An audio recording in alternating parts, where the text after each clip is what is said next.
Well, welcome everyone. Thank you all so much for coming in again. Apologies for the change, the late change. I guess if you were going with Barcelona time, it wasn't a change. But if you were looking at the Eastern Standard Time, it was. Totally my fault, though. I will blame daylight savings while I'm here. It's my name. You all know me, but my name is Wiliam Viestenz. I am a professor of Iberian Studies here at the University of Minnesota in Minneapolis, United States. And it's a real delight for me to host this conversation today with Douglas Suttle, who is the founder of Fum de Stampa Press and also a translator. Um, Douglas has, through the UK-based publishing house Fum de Stampa, published over 20 titles of translated fiction and nonfiction. I believe I counted before this meeting. It might even be closer to 30 at this point. Mathematics is not my strong suit, but they've been incredibly active since the press was founded in 2020, in a period of great challenges, I imagine, with the pandemic and so on. And it's always difficult to begin with, right? To start a new business and one that's translation of Catalan to English, even more so. Since its founding, Fum de Stampa has published it's been short and long listed for some of the most important literary prizes in the UK and abroad, and has recently started to publish fantastic literature and translation from languages other than Catalan. Douglas, as a translator, has published, has translated works such as Narciso Ullé's La Bouveria, a book I have here, Summa Cautica by Ventura Amessier, and has several other other books, both within Fum de Stampa Press and outside of it. So he's prolific in that regard as well. Since you're not here to listen to me talk, I'll pass it to Douglas to say a few words of introduction. Okay, well, good evening, everybody. Can everyone hear me? Okay, I mean, I'm guessing so, but it feels right that I should ask if everyone can hear me. Well, thank you very much for inviting me. It's I'm very happy to be able to tell you a little bit about what I've been up to.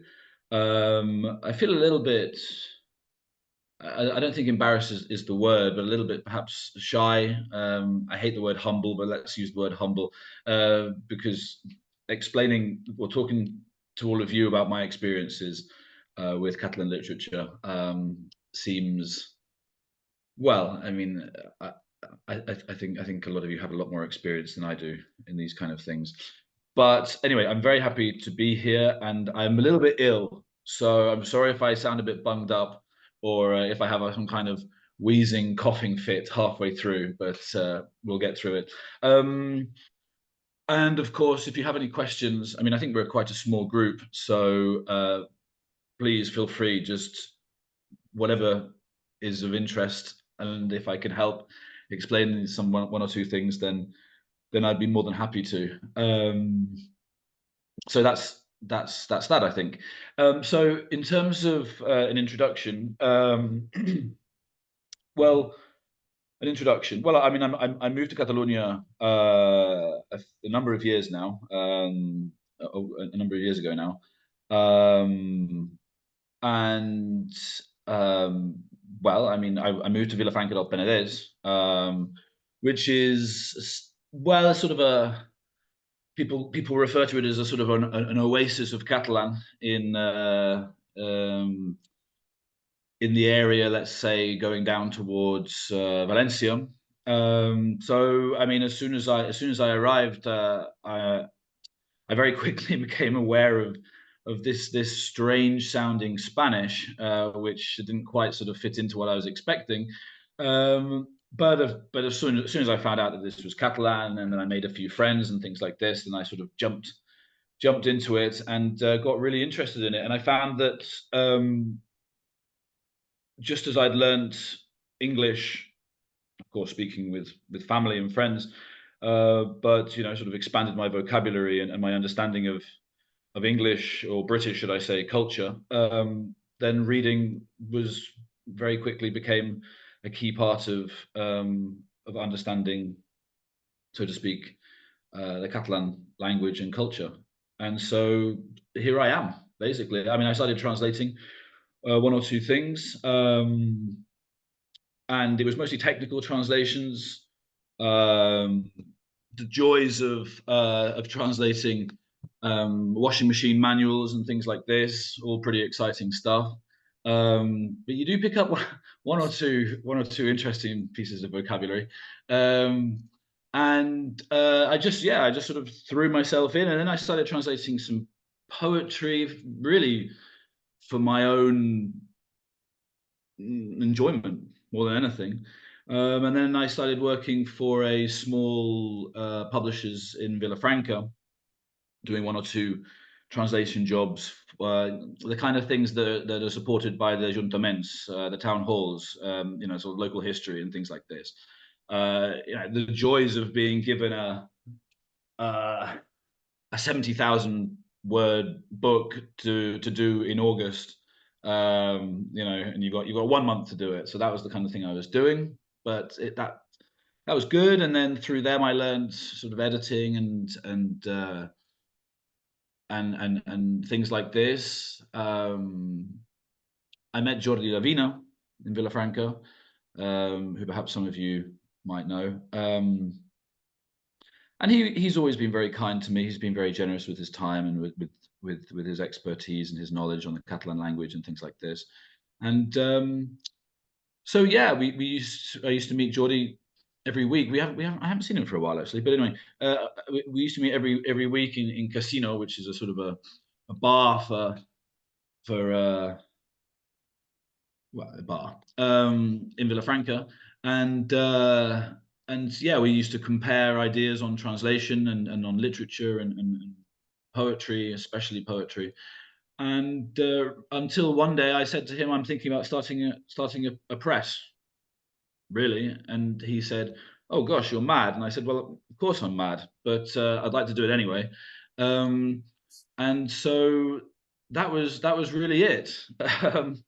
And I mean, I was just talking to Bill before about, because often when the, sorry if this is just a train of thought. I mean, please interrupt. I mean, otherwise it'll just, I don't know. But I mean, people often ask. I mean, unfortunately, I've been interviewed a number of times, and people often ask. They say, why did you start from the Stamper?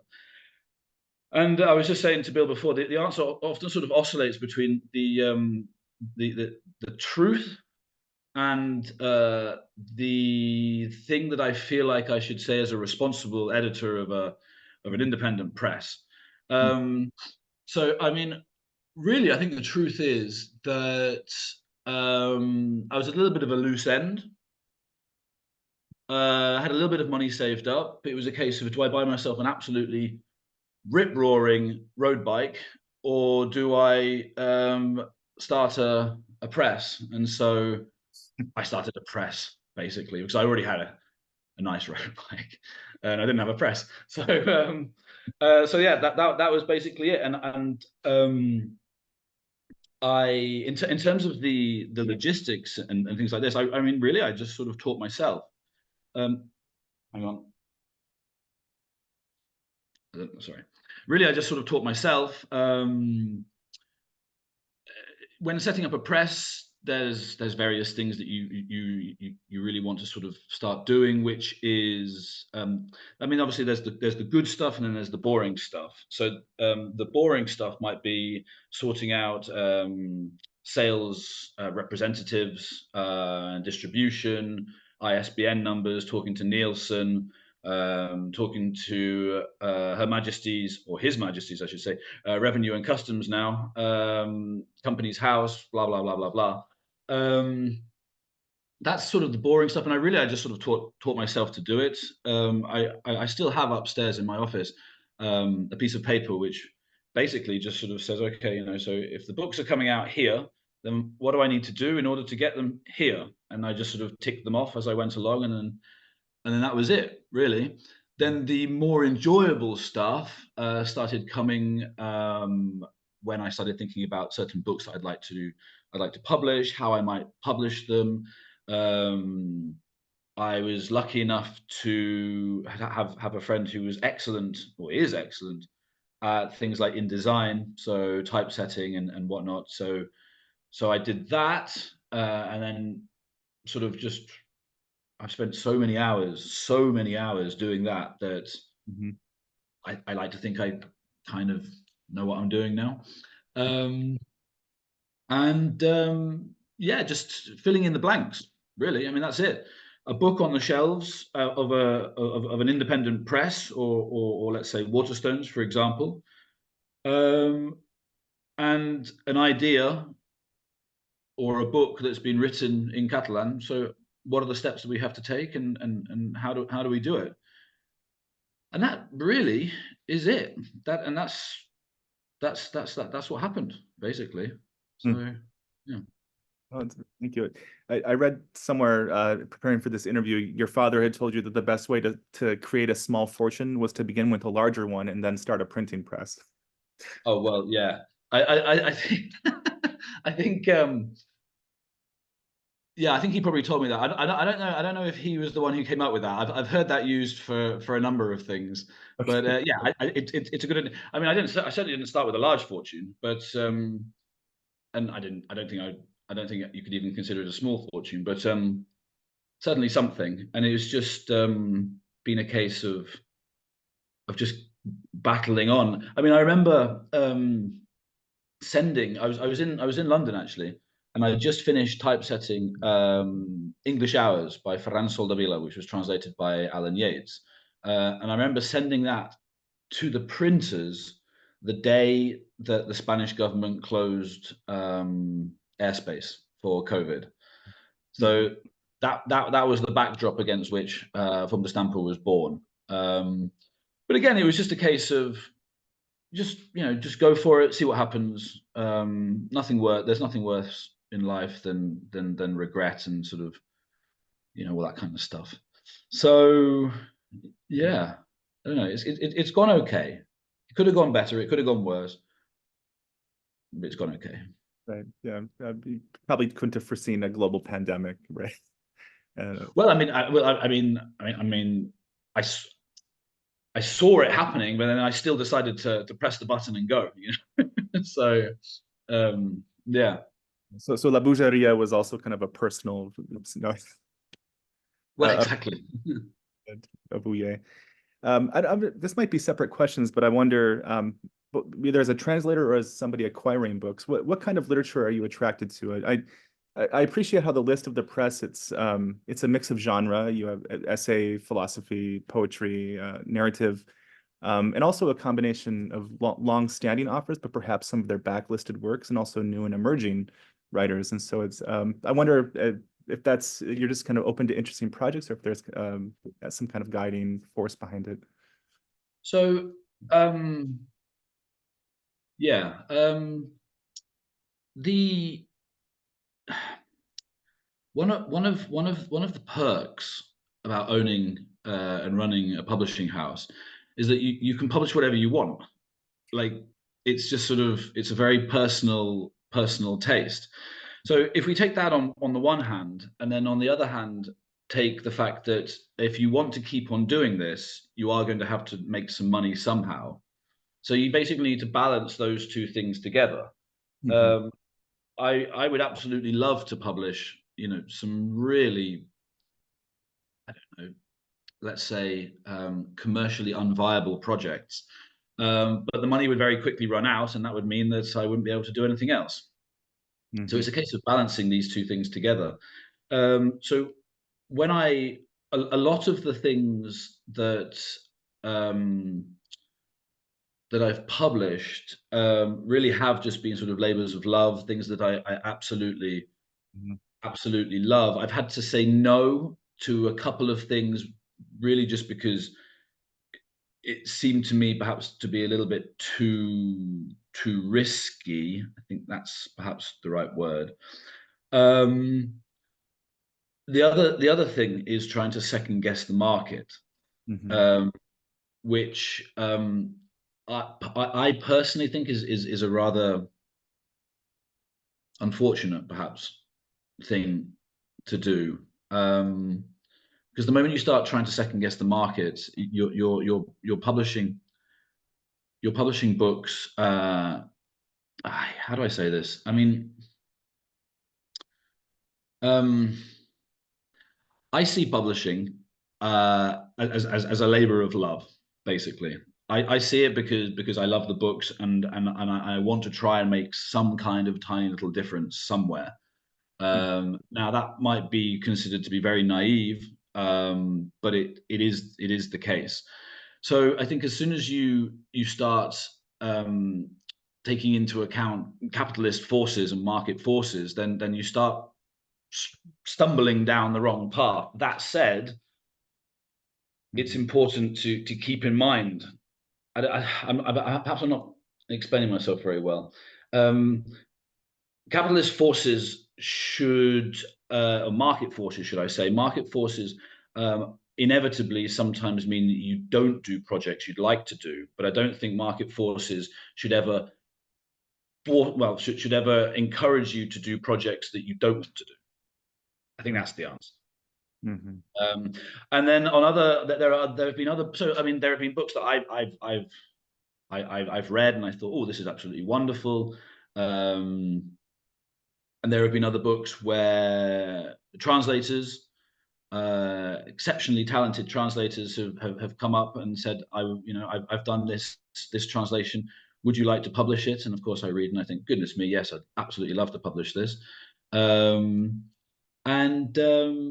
then, of course, there are the agents. So I mean, I do speak. I'm in contact with a number of agencies, and so they send me things, and I and ah about it, and sometimes we go for it, and sometimes we don't. Basically, so I think that's I think that's covered it. I think.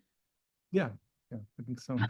And the original goal, I think, it was to publish something like 6 titles a year. Are you saying that would that still be the range of what you shoot for, or is the press growing in terms of output? Well, yeah, the original goal was always 6 titles every year. I think that says something about my personality.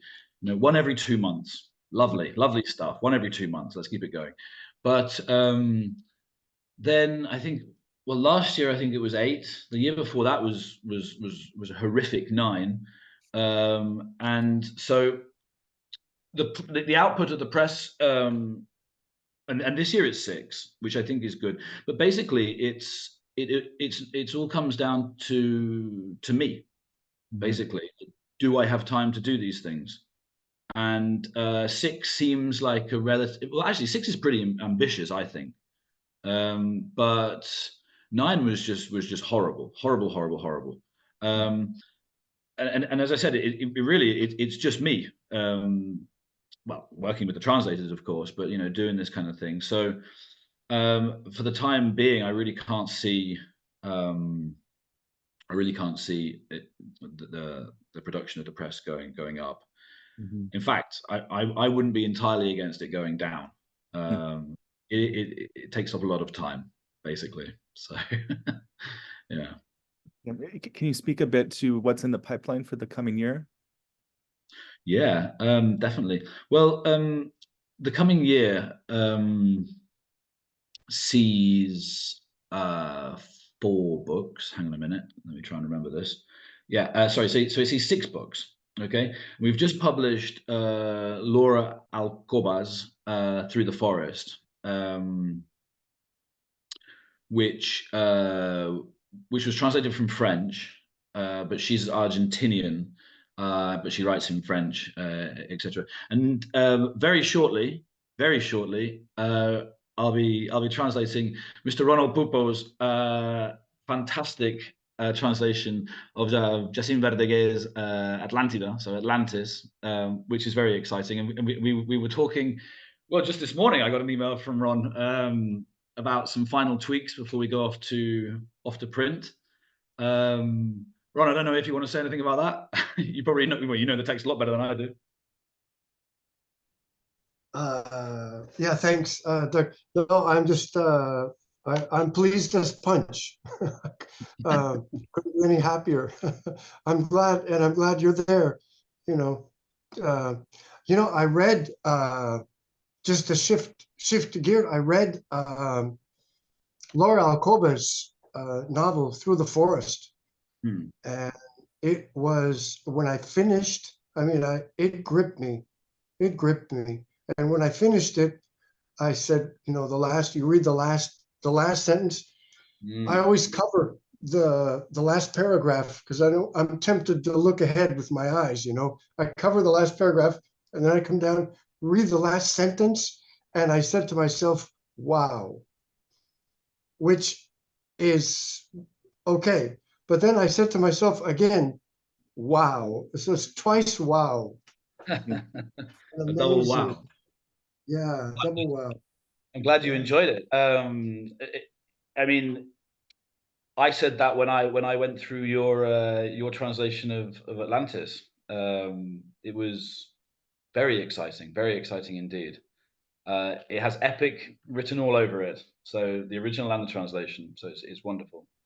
Okay, thank you. Thanks so much, Doug. No, not at all, not at all. And then after that, Susanna Raffard is being translated by Megan Berko-Bien and Maria Christina Hall, which is really exciting. I'm quite proud of this. I don't want having chosen this book because I just picked it up. I mean, I can't. What's her name? Esther Andorra is the editor of.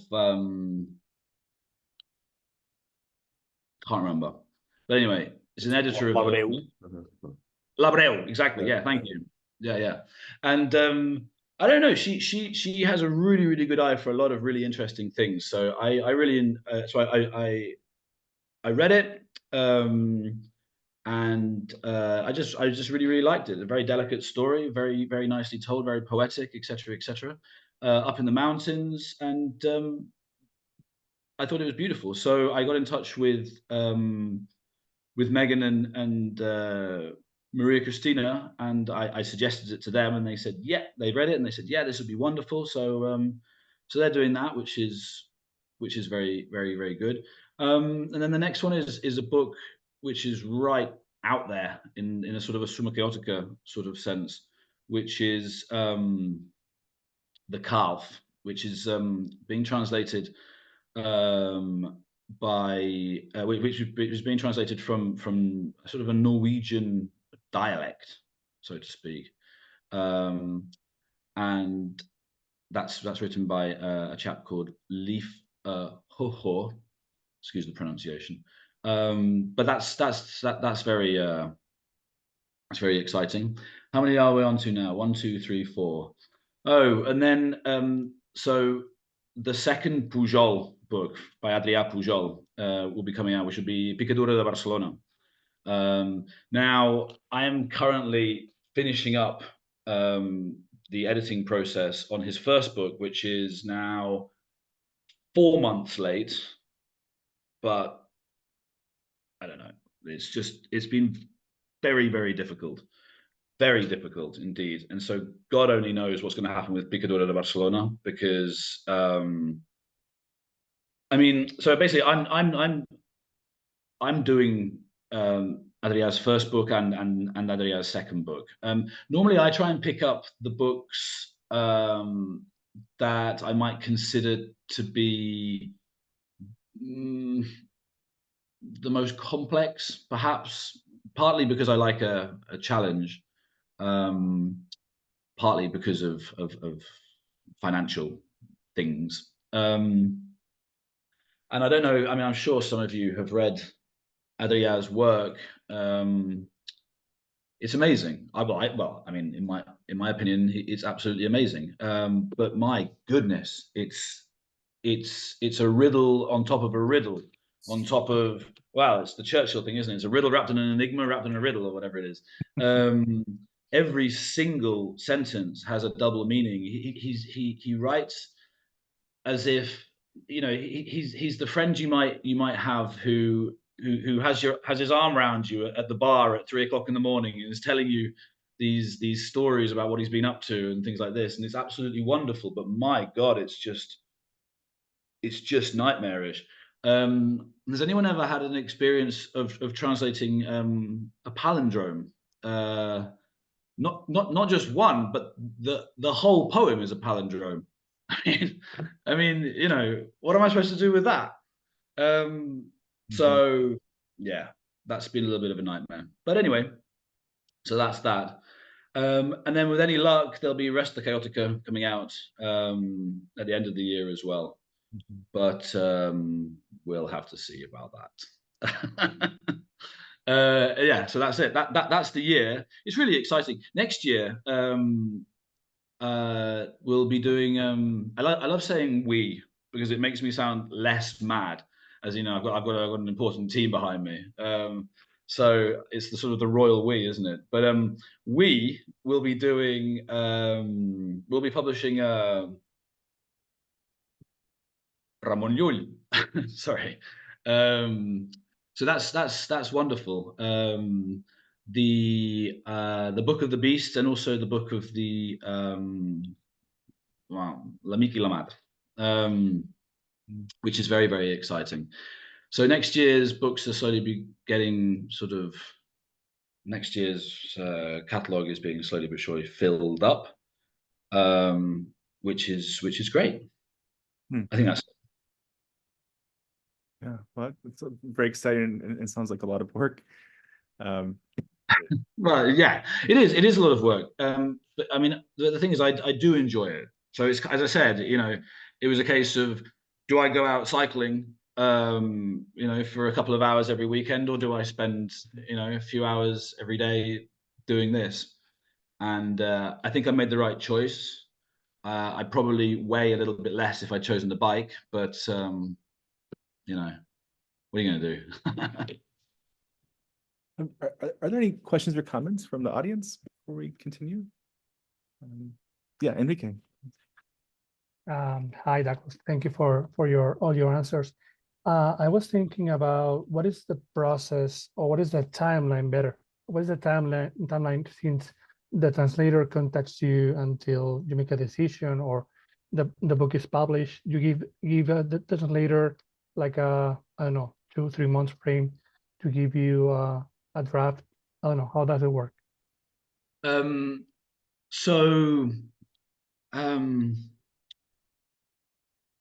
Well, sorry.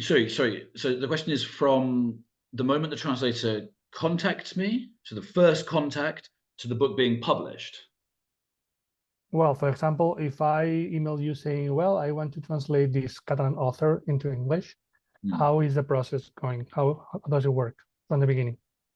Well, I mean, at least in for me, I mean, obviously it changes. It's different for every single publisher. It's different for every single editor. It's different for every single publishing house. A lot of publishing houses, you know, have sort of levels, and you know, you got to go through this person. But with me, it comes to me, and it really, it's funny, you know, because it really depends on a lot of things. If you catch me on a day where I'm thinking about books that I might be wanting to do in the next couple of years, then, you know, it's kind of, oh, well, look at this, you know.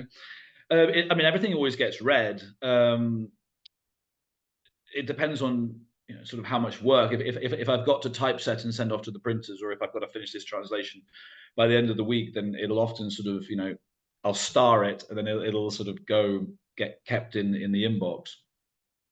So it really depends. I try to get back to people relatively quickly.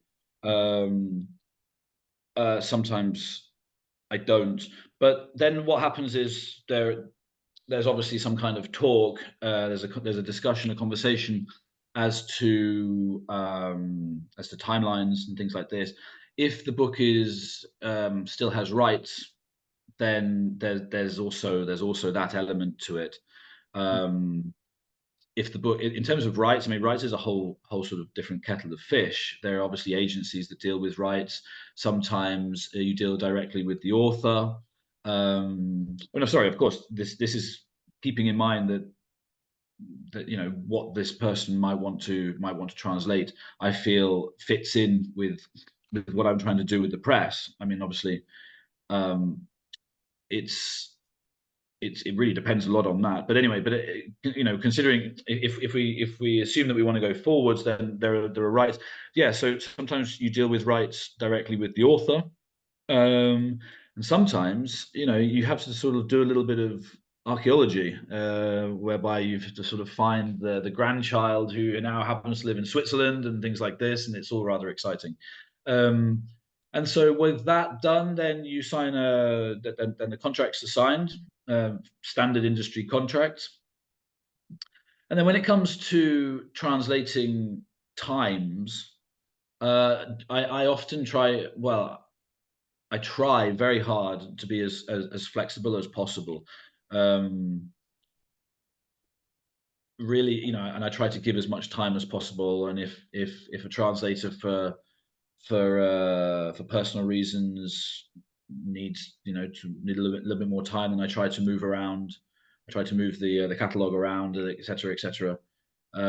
Really, basically, because I mean, I've been there. You know what I mean? I was the one who was given like a 500-page book to do in a month in August in Villafranca with no air conditioning, you know, and it was just miserable. So I try to be as sort of flexible as possible. And then in terms of when the book will come out, I mean, editing and typesetting processes generally don't take that long, as long as I don't have anything else that I've got to get out of the way.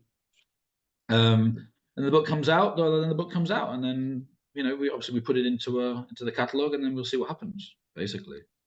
Have I answered your question? I think. Yeah. I might. Perfecto, gracias. Cool. In terms of English language distribution, would you say your market's more geared towards the United Kingdom, or do you is the United States, is it equal? Yeah, so it's basically, it's very much geared towards the United Kingdom. That said, we are, sorry, quite lucky in the sense that we distribute in the United States, which is really, really good. We started distributing with the University of Massachusetts Press. We sort of got picked up by them and got carried along on their wave for a little while. But then last year we moved over to a small distribution company. Well, small, but I think they're growing quite a lot. They're pretty amazing. It's run by this guy called Josh Roths from Sublunary Editions. I don't know if anyone's heard of them. But anyway, so he set up this distribution called Asterism. Asterism.com, I guess.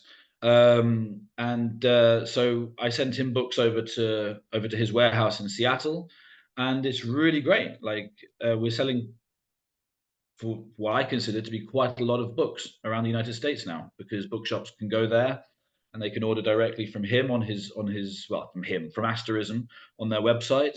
And yeah, really good, really good. So I'm happy with the United States distribution. We're also talking a little bit with. I mean, I'm in quite regular touch with publishers in the United States, discussing buying and selling rights to North American rights, or me taking on UK rights and things like this. So there's that aspect of it as well. Is the subscriber model an important piece of the financial puzzle? I have to admit, I feel like you must be losing money on it, and I would be willing to pay more each month. Well, the subscriber model. So I don't think. The subscriber model is a model that I think has worked well for us. It's certainly very nice to be able to look at this list of subscribers and say, I know how much money, the minimum amount of money that's going to be coming in every month. So for a small press, that's very useful. It is pretty cheap. It is pretty cheap in comparison to other presses, but for me at least, it kind of goes a little bit hand in hand with the ethos, so to speak, of the press, which is the books are the most important thing. Obviously, I don't want to, we can't be losing money on it, but as long as we don't lose money on it, you know, and we do make a little bit of money on it, but the books are the most important thing. I mean, I love to see the fact that we have subscribers in Japan, in Australia, and South Africa, and the Maldives, you know, and so the books are the most important thing. And so the idea of the subscribers is being able to have a base by which we can sort of count on money coming in every month, but also making it accessible enough so that the books go out all around the world. A fairly important negative part of the subscription model is the pressure and the stress that it puts on the press. Now, a couple of years ago, when we published 9 books, it was the same subscription every month. It was the same subscription every month for 6 books. It was the same subscription every month for 9 books, and last year it was the same subscription every month for 8 books. So in a way, obviously, you know, it's kind of, well, it's good, isn't it, for the subscribers? But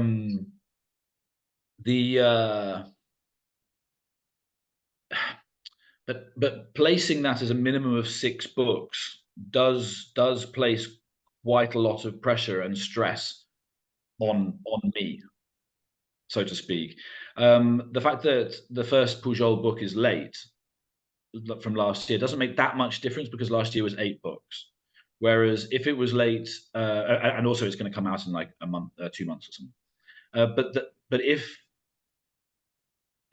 last year was 6 books, then I would feel rather bad about that. You know what I mean? Because I've promised you at least 6 books. So this idea of at least 6 books a year does well, it causes a lot of stress. Stress for me, stress for me, and also stress on the financial structure of the company.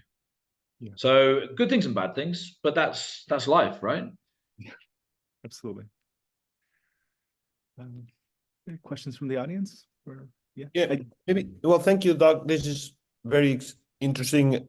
I was going to ask you if you could perhaps talk a little bit more about the your press in terms of, or by situating it with, you know, with the whole, what we call the politics of translation that we've seen in the last maybe 15 years, you know, promoted by the Institute Ramon Llull, and also maybe some changes in the English market, which is not as maybe as parochial as it used to be, or some sort of. So I was wondering how you have been navigating, or what are the, you know, the good things that the Ramon Llull has done, and also the challenges that you may be facing. It's also interesting, like what you're doing about the, you know, these texts that are not necessarily canonical, even in Catalonia, because they are, I think most of them are too recent, right, to be canonized. And so I just want to ask you maybe to look again, like to say something about the, you know, the place of your press in these contexts, you know. Okay, yeah, thank you. So if I've understood your question correctly, and if I haven't, please interrupt and tell me. So so I mean, obviously, you know, the Institute Ramon Llull have done an awful lot of work over the last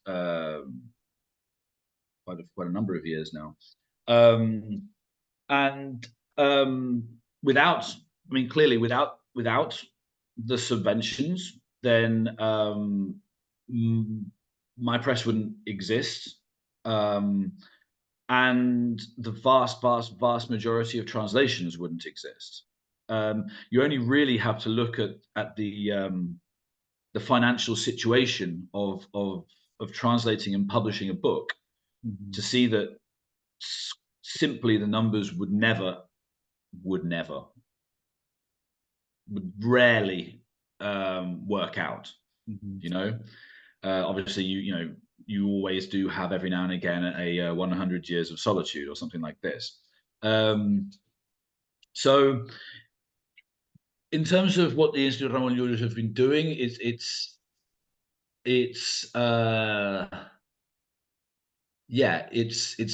good. Yes, it's good. And you're absolutely right when you say that the English reading market especially in the UK, I think the United States has been perhaps a little bit better served. Perhaps I might be saying something absolutely terrible right now. You know, things like Dolki Archive, they've been around for a long time and they've been doing a lot of translation work and things like that. But people are more and more opening their eyes to this idea that there is a world beyond the English language, which is really great. So that's sort of, I think, where Fum de Stamper fits in the sense of just trying to bring something that sort of trying to sneak in the door that was opened by other people, so to speak, but without being too sneaky. I don't know if that answers the question. I feel like it might not, but No, it's perfect. No, I was just also thinking about, you know, possible challenges or no, I mean, yeah, just no, it's already clear, you know, it's all. What do you mean by challenges? What kind of challenges might? No, I was thinking about the how to make these books let's say viable commercially or even, I mean, not in terms of sales necessarily, but in terms of like, well, having an audience, right, in the UK or in the US, or which is something that I think that, I mean, me as a professor of Catalan literature, I think that all of us, it's like the permanent, you know, everybody in their part of the industry, whether you're a professor, an editor, a publisher, or so, you're always like, well, how am I going to attract readers or students, or you see what I mean? Yeah, that was absolutely. Okay, yeah, okay, yeah, I've got it. Yeah. Okay, so it's a bit of a funny one. It's at least for me, it's a strange thing, because on the one hand, I suppose I am doing this quite apart from the fact that, you know, I like it. I like the world of books. I've always been surrounded by books, etc., etc. But I've been doing.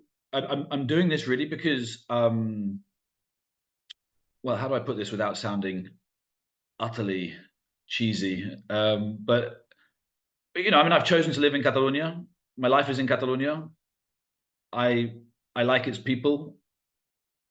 This is crazy generalizations, but you know, I mean, I like its culture, its language, its history. I mean, I like it, you know. So that's pretty much the main reason why I'm doing it. You know, I like to be able to go off to my my sogra and say, look at this, you know, this is what I've done, and he's like, oh, well done, you know. So there is that, but on the other, it's a sort of double-edged sword, so to speak, because on the other side of these things, I cannot.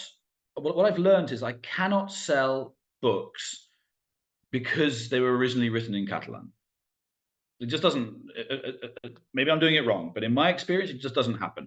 I can't say to someone from I don't know, Liverpool. I can't say to someone from Liverpool, you've got to read this because it was written in Catalan. That just doesn't fly, you know. So as far as I understand it, there's sort of like there's sort of like a 3-tier system of reasons to try and sell a book to somebody. At least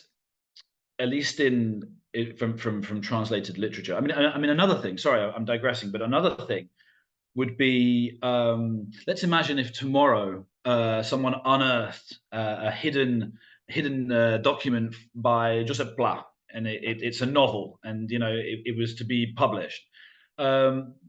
Chances are there would be, you know, queues going out of bookshops to pick up Josep Pla. You know, it's been discovered. You translate it into English, and people would say Josep who. So you can't count on that. Rodoreda might, up to a point, maybe be known, but I would argue probably not. You know, it kind of breaks my heart to say it, but I mean, I would argue probably not. So you can't rely on names, basically. you know, the big names of Catalan literature. You can't rely on that. Of course, if you were to say Stephen King, then you can rely on that. But you know, the Catalan literature simply doesn't work like that. So these sort of three tiers is basically number one tier. The number one reason is because it's a great book. It's a great story. It's well written, and when I say well written, really what I mean is well translated. And that's why you need to buy this book. The second tier would be, let's say, literature in translation. It's translated literature, because there is a market for translated literature. So, you know, people who actively look for translated literature. And then the third reason would be, well, it's from Catalonia. You know, but I think if I were to invert that list, then I would have a little bit of a problem, because whilst we're all here in part because of Catalan culture, a great many people, well, don't care, basically. So it's difficult to sell books based on something that people don't particularly care about. But whereas you can sell books or based on the fact that it's a great story, you know. So that's it, I think.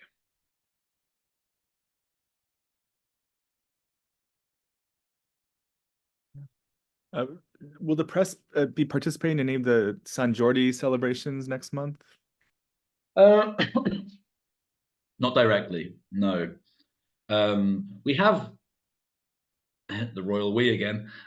We have participated in sort of online San Jordi events that Marianne Newman's organised at times, which have always been quite good fun. There was when was it? It must have been about 4 years ago that I interviewed Alan Yates and recorded the interview.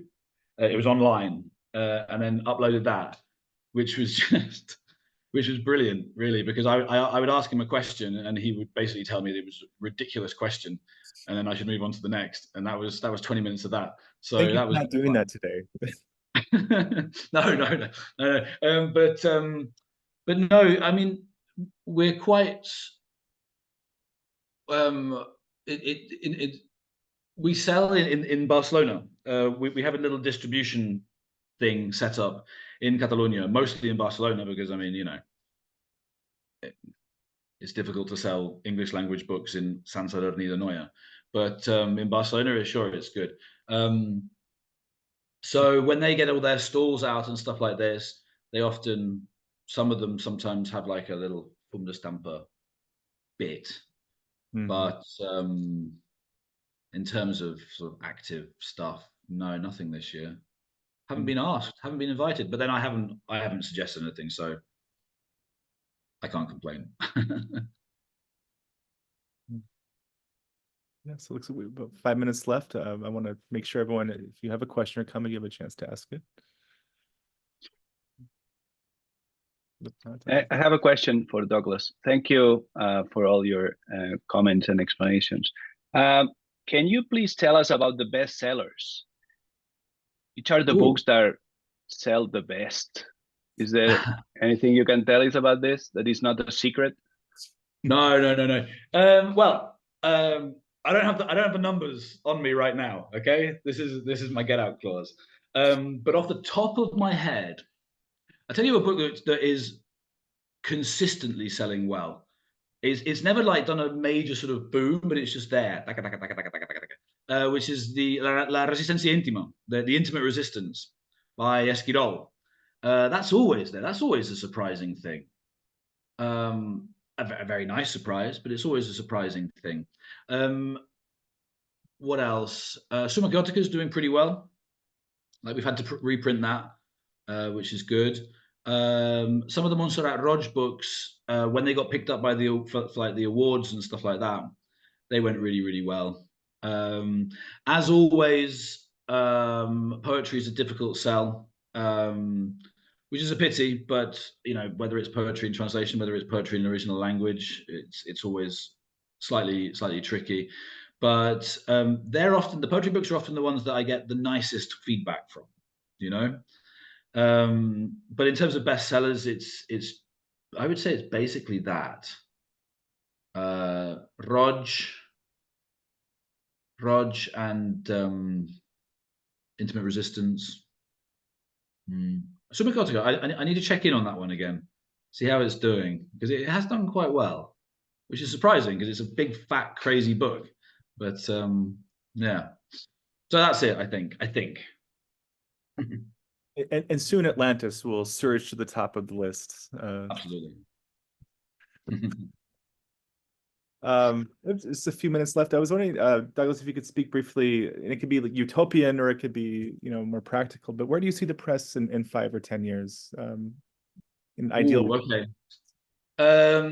So in about 5 years' time, I see the press having been sold to a massive conglomerate of international conglomerate for 10 million euros, something like this.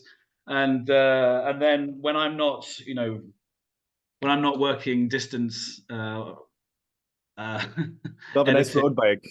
Yeah, you know, I'll be down on the beach in Sitges and, you know, just do that.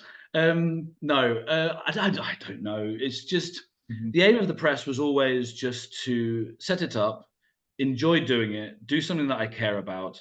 You know, it was always quite sort of Wittgensteinian in the idea that aesthetics and ethics are one and the same, and it's kind of, you know, do a good thing and the world will be a good place. And so I always wanted just to get it ticking over, which I'm very pleased to say it is. It's ticking over. So carry on going, win the Nobel Prize, and maybe the Booker as well, International Booker. That'd be nice. Oh, you don't want to get greedy. No, exactly. Just one Booker then. I'll go with one Booker. But well, actually, they do say that winning a prize can be the worst thing for a small press, because it can send you bankrupt very, very quickly. So all of a sudden you've got to print, you know, like 30,000 books. And obviously, you know, if I have to print 30,000 books, then I'll have to sell my house. So, yeah, I don't know. Ticking over. I know it's fairly unambitious, isn't it? But ticking over.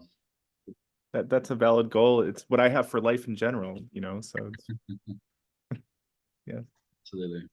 Ron, yes. Oh, thank you. What, Doug, what about Arquimbao? She sold out, isn't she? Oh, Arquimbao, absolutely. Yeah. She did sell out. Well, maybe that's it then. I've forgotten. Thanks, Rod. Sorry about that. Sorry, Arquimbao.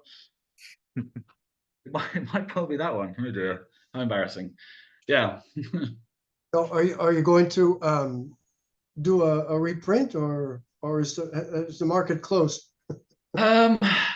Yes, I think next month there'll be a reprint. Next time I go to print, which will be for your book, then basically what happens if I chuck a load in together, then I get a good price. You know, so economies of scale. So yeah, the idea is to do that.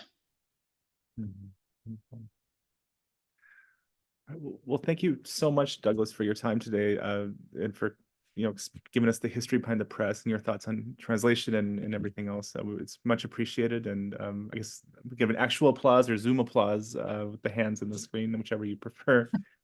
Thank you so much. No. Well, thank you very much. I hope I haven't sort of rattled on too much, and I've been able to answer some of the questions at least half interestingly. But no, thank you all very much, and thank you very much, Bill, for inviting me.